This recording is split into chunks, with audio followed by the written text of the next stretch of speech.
another big story that's been doing the rounds, one that I know that you've been very, very close to as well, is that Arsenal are confident that they will sign the West Ham midfielder Declan Rice this summer for around 75 to 80 million pounds. There's been reports that Arsenal have agreed terms, for many months now, sort of agreed terms, or they spoke to the player's representation, and the player is excited about the idea of joining Arsenal.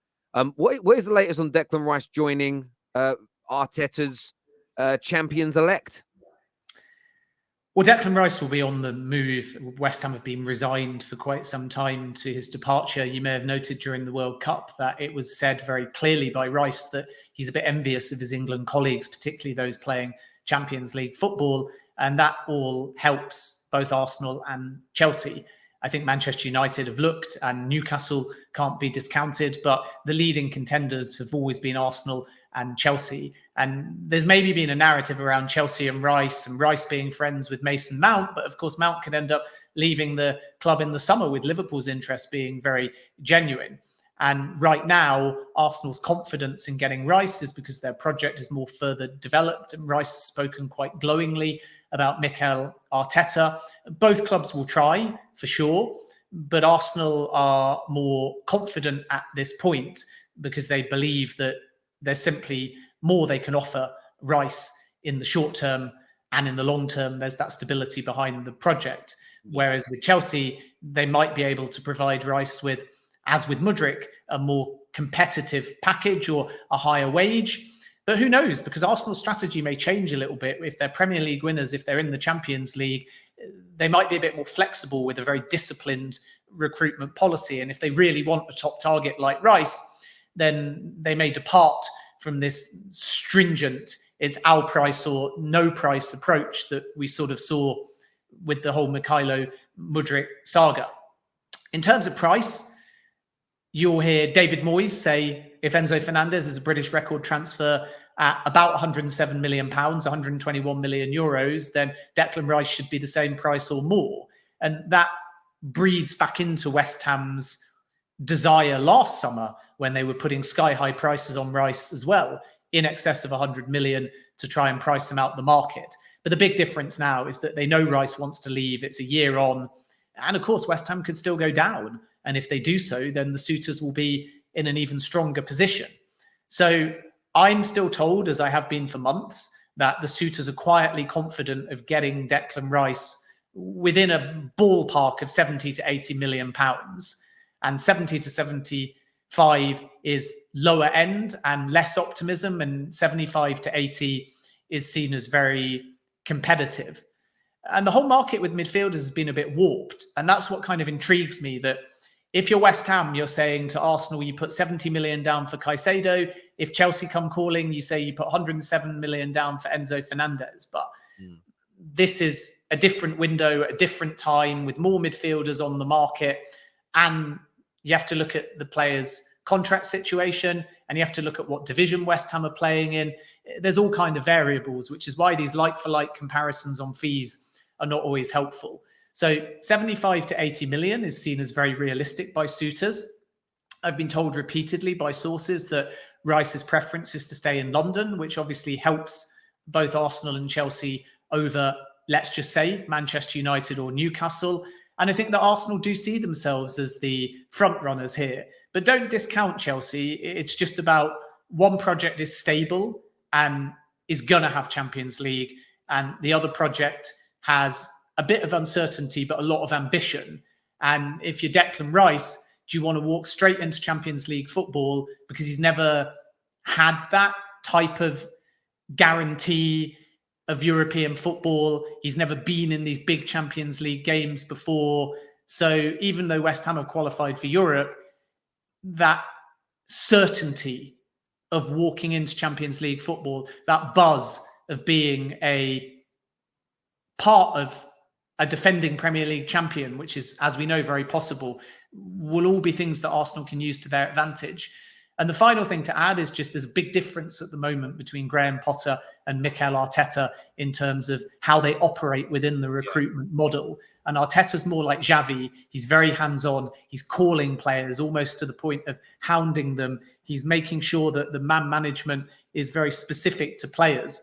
Whereas Graham Potter's man management is phenomenal when he's through the door with a player, but within the recruitment side of things, he's not as directly in contact because Chelsea are choosing to do this by transfer committees. So players are hearing from the owners, players are hearing from the co-sporting directors. Potter's involved. He had a phone call, for example, with Mykhailo Mudryk, but it's not quite as personal. And you can argue there's pros and cons to both approaches, but I think that Declan Rice quite likes the fact that it's not Arsenal that only want him, it's Arteta that wants him. And with Jules Koundé and with Rafinha at Barcelona, it was the same with Xavi as well. Managers, by the way, sometimes like to have that distance because if the transfer doesn't come off, you lose a bit of trust. Or if you oversell as manager and actually some of it's disingenuous, then your hands are tied. And it can be quite awkward within a dressing room environment if you go all out to persuade a player. And look at Xavi and Koundé. It's a great example of that. Barcelona fans will know better than me. But the problem at Chelsea with Koundé was that Tuchel kind of said, I'm not that sold on him. And also, if I use him, I might use him as a right back. And Jules Koundé said, I'm a centre back. Xavi had a clear pitch of centre back, but has now played Koundé out of position. So that direct interaction has worked against Xavi because Jules Koundé is probably thinking, the manager literally told me one thing and has done another. And that's the advantage of the manager being more distant. But I think with Rice, as I say, he quite appreciates the fact that at every level of that football club, it's being implied through his people that Arsenal desperately want him. And that may be a decisive factor. So Chelsea, Arsenal, the ones to watch with Declan Rice. But Arsenal, for the last probably 3 months now, since the window shut, have been pretty confident. And I understand why they're confident, as you say, with the direction that the club's going in. Even the way the world of football now views Mikel Arteta is so different. And if he lands this title, again, it changes the perspective massively. You know, it's winning league titles in major leagues is. There's a video that's gone viral in the last 24 hours of Julian from AFTV saying winning the Premier League is the biggest prize in world football because it's the hardest league. He says it's a better achievement than winning the Champions League.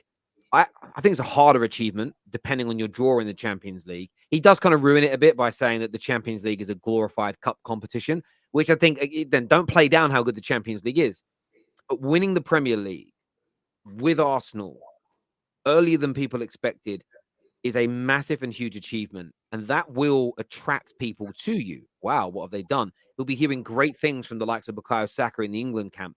And as much as Chelsea is a desired place for him, depending on how they finish this season, how pre-season starts to look, the mood and the feeling, it could really change where he goes. And I think right now, I mean, we've got a poll running on the Terrace as it stands, and about where they think Rice will end up. 61% think he'll end up at Arsenal, 20% Chelsea, 13% Manchester United.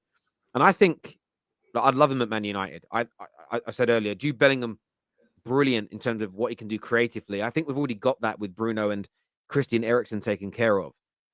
I want someone more like a Declan Rice to sit in that deeper lying role, someone that can play an 8, someone that can cover for Casemiro as a DM when needed. And I look at Declan Rice as perfect. I honestly believe if he goes to Arsenal, as great as Partey has been, as brilliant as Xhaka has been this year, inside 12 months, you will hear a majority of Arsenal fans state that Declan Rice is not only their best midfielder, but one of the best midfield players in Europe. I think he is that talented. I think he is that special of an individual. And buying him now is such a perfect time because he's not a 21-year-old kid anymore. He's in his mid-20s. He's been experienced in the Premier League, experienced at international level.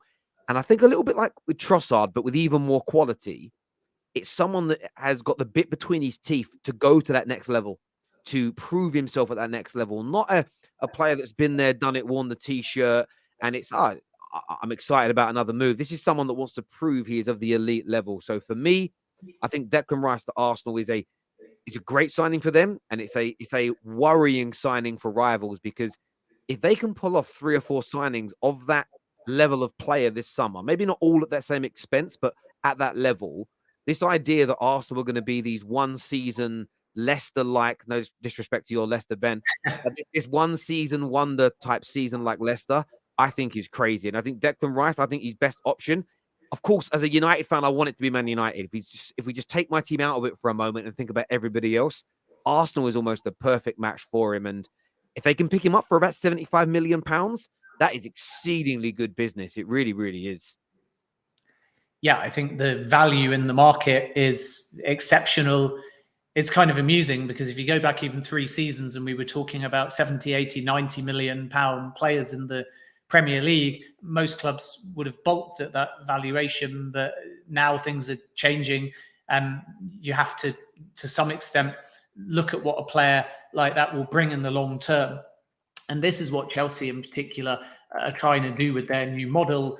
See transfer fees as investments, not expenses. And when you sign a player under, let's say, 25, 26, and Declan Rice is 24 at the moment, you are hopeful, if they're an established product and developed and have Premier League experience like Rice, you feel like that's maybe a more stable signing than bringing somebody in and having to develop them and having to move them to their peak, or having to see how they settle or play in the Premier League. So with Rice, you get a lot of consistency. You know exactly what you get. And as a consequence, that transfer fee does become an investment, not an expense. And by that, what clubs mean is that he's going to stay for 4, 5, 6 seasons at his peak.